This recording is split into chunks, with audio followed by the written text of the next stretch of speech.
Good day mga choy, once again this is me Alex of JT Builder and Automotive Parts Trading mga choy. So we have the unit to be released for today. Today is Saturday, May 17, 2024 mga choy. So this is what we call the A64W Samurai. The color of this is maroon and black, maroon in the bottom and then black on top. So it's a very hot morning mga choy, but still life must go on. No? Let's have a vlog on this unit mga choy for you to see how beautiful the unit it is that you can see here right in my back. Okay, so let's go. So this is the unit mga choy that we're going to release today. This is the A64W. Okay, original setup po to. The basic unit po lang to. So for you to know, the price of this is 275,000 mga choy. This is that is Roger, no? And this is a newly finished unit mga choy. Ito po yung mga gilid-gilid po niya. So let's take a round of this unit so that you can see what is there behind and what are the things that we put on this unit. Okay, as what you can see here, this is a brand new tires and mag rims. This is chosen by our client mga choy. So let's try to check out what is there behind this unit.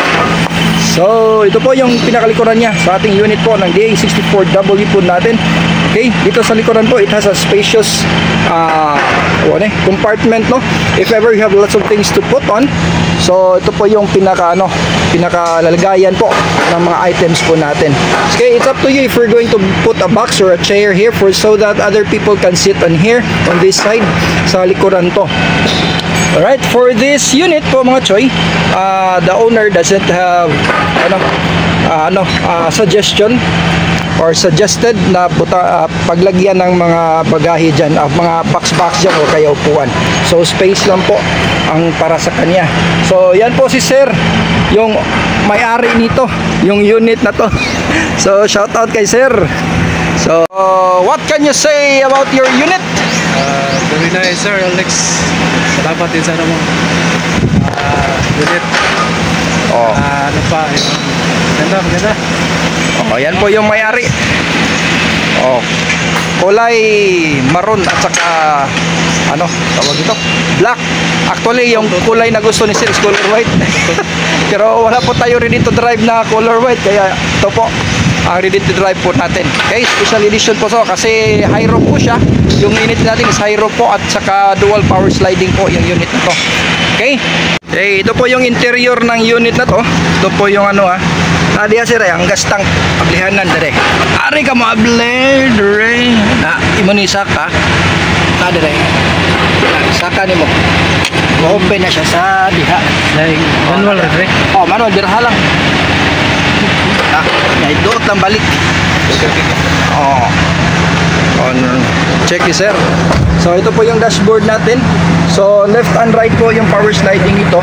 So let's try ito kung mag-function yung yung power sliding po sa unit na to. Okay. So tingnan natin. Ayan.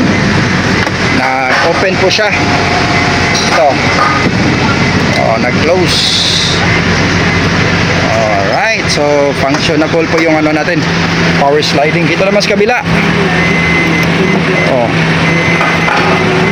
Alright, nag-open, nag-close po siya. So functionable po yung power sliding po natin. So let's try to sa power window. Ito, power window sa back. Yan, nag-open po.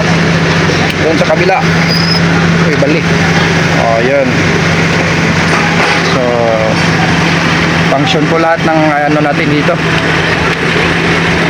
Dire sini. Dito sa kabila. Yan. So